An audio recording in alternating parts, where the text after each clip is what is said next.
You focus on those little moments, those glimmers of what the relationship used to be. And somehow you let that override the fact that they ghosted you for weeks. So the back and forth, it creates the emotional high-low cycle. And before you know it, you're idealizing someone who's treating you like a yo-yo. They're picking you up when it's convenient and dropping you when it's not. That longing for validation, the need to feel like you're worthy of love, even when someone is mistreating you. That's the trauma talking. So let's talk about something a lot of people struggle with: idealizing someone who's hurt you. It's one of those things where you know deep down you shouldn't, but for some reason you just can't help it. So maybe you've been in a relationship where the person hurt you, or maybe it's a friendship or even a family member.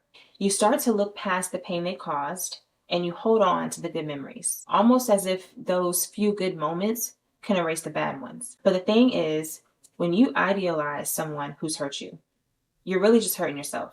You're putting them on this high pedestal and you're looking at them as this perfect vision in your mind while completely ignoring the reality of how they treated you. And that's what keeps you stuck in a cycle of wanting something or someone that's never going to give you what you truly need. Now, let's dig a little bit deeper into why this happens. So, a lot of times when you idealize someone who's hurt you, there's some kind of unresolved trauma or emotional wound that's playing a role. So, this can go all the way back to your childhood, where maybe you had inconsistent caregivers or parents who didn't always meet your emotional needs. So, maybe one minute they were affectionate, and the next they were distant or neglectful. So, this creates a pattern in your brain, and you grow up equating love with inconsistency. So you become wired to think that love is something you have to earn, something you have to chase. So when you do meet someone who gives you that same hot and cold energy, affectionate one minute, distant the next, you unconsciously start repeating the same pattern. You hold on to the hot moments, thinking that if you just love them enough or stick it out long enough, they'll come back around and give you what you need.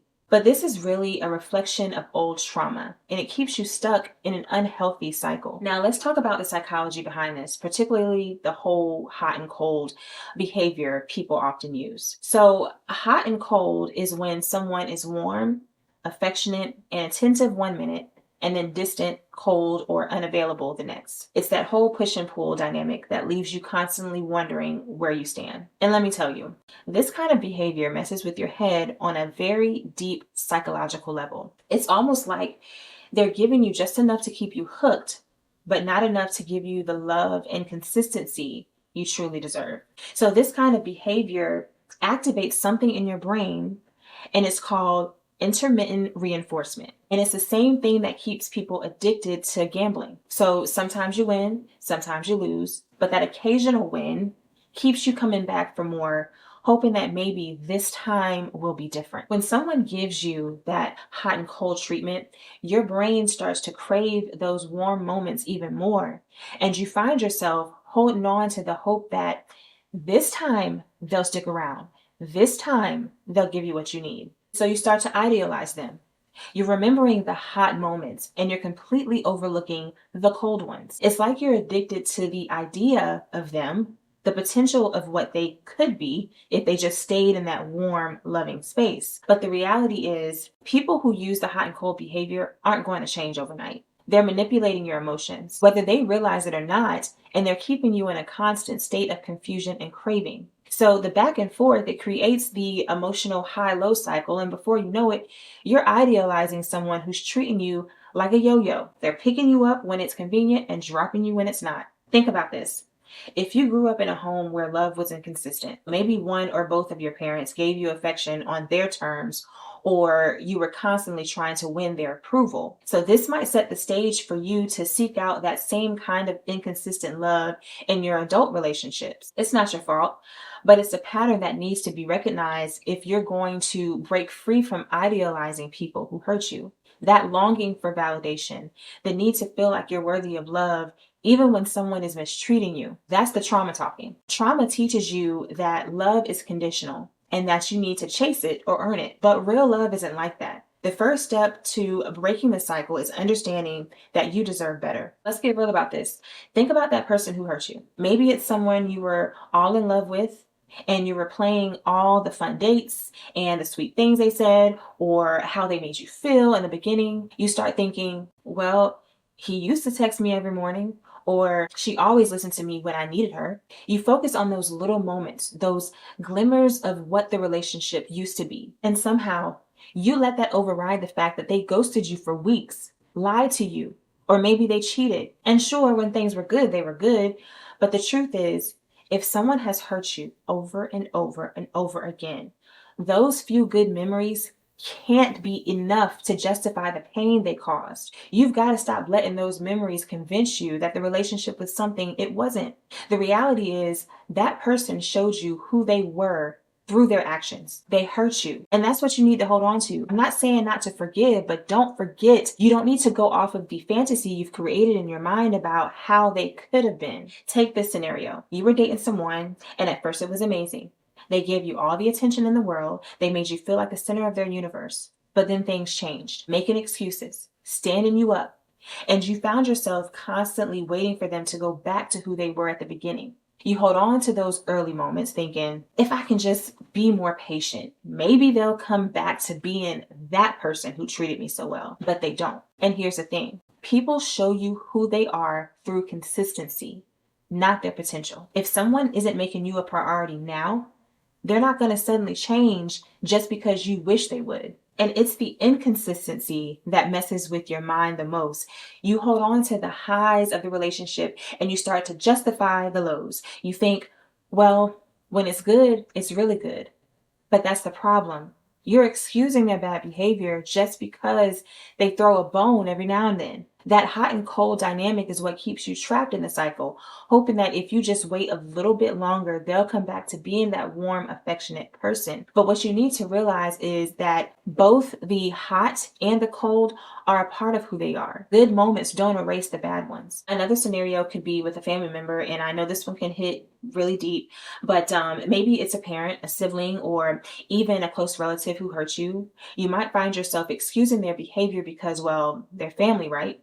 You think they didn't mean it, they're just going through something right now, or they've always been this way, I should just accept it. But here's the thing, just because someone is family doesn't give them a free pass to disrespect you or hurt you. You can't keep idealizing the idea of family at the expense of your own emotional well-being. Even family members need to be held accountable for their actions, and it's okay to set boundaries with them too. One of the biggest reasons we idealize people who hurt us is because we're holding on to the hope that they'll change. Maybe you think, if I just give them more time, they'll realize what they did wrong and they'll come back. Or maybe they're just going through so much right now and I just need to figure it out. But let me tell you, holding on to hope for someone to change can keep you stuck in a toxic cycle for years. People change when they want to, not because we wait around for them. If someone truly values you, they'll change through their actions, not by leaving you hanging, making excuses, or hurting you repeatedly. So it's time to stop idealizing the potential for them to change and start accepting the reality of who they are right now. Think about it this way. Each time you're putting that person on a pedestal, you're pushing yourself further down. You're telling yourself that your actions don't matter as much as how you wish they treat you. And that's where the real damage happens. When you idealize someone who's hurt you, you're giving them power over your emotions, your thoughts, and even your self-worth. You're allowing them to dictate how you feel about yourself because you're holding on to the fantasy of who they could be instead of focusing on the fact that they didn't treat you with the respect and love you deserve. So how do we stop this cycle? First, you have to start by recognizing the pattern. Start noticing when you're replaying the good moments in your head and stop to ask yourself, am I thinking about the reality of who they are or the fantasy of who I want them to be? Then get honest with yourself. Look at how they treated you and ask yourself, if someone I cared about was in this same situation, would I tell them to stay or go? Sometimes when you look at the situation from the outside, it becomes easier to see how unhealthy it is. Next, it's time to reclaim your energy. You've been giving way too much of yourself to someone who doesn't deserve it. Whether that's cutting off contact, unfollowing them on social media, deleting old pictures and messages, or even just taking some time away from anything that reminds you of them. You need to create space for yourself to heal. And listen, I know that sounds hard, and it is. Cutting someone off, even if they've hurt you, can feel like you're losing a piece of yourself, especially if you've invested so much time and energy and emotion into them. But remember, it's not really them you're attached to, it's the idea of them. You're mourning the potential they showed you, not the reality of who they are. And once you start creating that space, you'll begin to see the situation more clearly. This is where focusing on your own self-worth comes in. If you've been idealizing someone who has hurt you, it's likely that your self-worth has taken a hit. You've been measuring your value through their actions and their attention. But here's the truth. Your value doesn't depend on anyone else. You are worthy of respect, you're worthy of love, and the kindness simply because of who you are, not because of how someone else treats you. And the more you start to focus on your own growth, your own happiness, and your own healing, the easier it'll become to stop idealizing someone who never saw your worth in the first place. Finally, let's talk about forgiving yourself. When you idealize someone who's hurt you, it's easy to fall into the trap of blaming yourself. We as women, we do it all the time. What did I say? Why did I let them treat me this way? But let me tell you something. You did the best you could with the knowledge you had at the time. You wanted to believe in the good parts of them, and that's not a crime. But now that you know better, it's time that you do better. Forgive yourself for holding on to them for too long, and give yourself permission to let go. And remember, letting go doesn't mean you'll forget them or erase what happens. It means you stop allowing their actions to take up so much space in your head and in your heart. It means you're ready to move forward, to put your energy into yourself, and to open the door for people who will love and respect you for the way you deserve. Once you start focusing on your own growth and self-worth, you'll find it so much easier to stop idealizing those who hurt you. Trust me, the more you focus on yourself, the more you'll realize just how much better you deserve. No more hot and cold, no more inconsistent love, no more waiting for someone to change. You deserve someone who shows up for you, values you, and treats you with the love and respect you've been waiting for all along.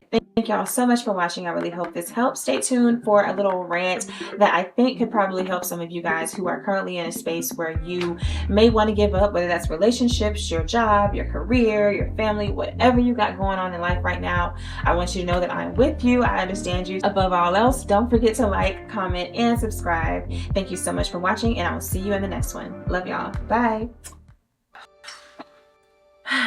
Y'all, every week I literally fight the impulse to just quit this all together. Sometimes I look at people that I know personally or people that I've met along the way, and there are so many people who are just really content with having a regular job. They may not be all that interested in it, but hey, it's a steady paycheck, pays the bills. I've never been that person. I always had these big dreams and these aspirations to do something, and I always felt like what I wanted to do was bigger than me. I just always knew I was destined for something. I didn't know what it was at the time, but I always felt different. I never felt like I truly fit into some spaces. And then the older I got, the more I realized that I was created to stand out. If it wasn't for me having a passion to do YouTube, anything outside of my regular work schedule, honestly, mentally, I don't know. I really don't know. It's very hard to walk in that sometimes without wanting to throw everything away and just give up. I say that to say that if you are currently, like me, you're in a situation where you're going hard for something, even if you don't see any results right now, it doesn't mean that it hasn't happened. You're just coming into it to get what God has for you. So know that I encourage y'all a lot, and I mean it, but I also need the encouragement. I wanted to give that little nugget because I know I'm not the only one who's in my space right now. I can't be the only one. I know it sounds cliche because sometimes I say it out loud to myself, and it's annoying to hear sometimes when I'm not in the right headspace to even receive a positive message, but it's true, and that's to not give up. And if you believe in yourself, that's all you need.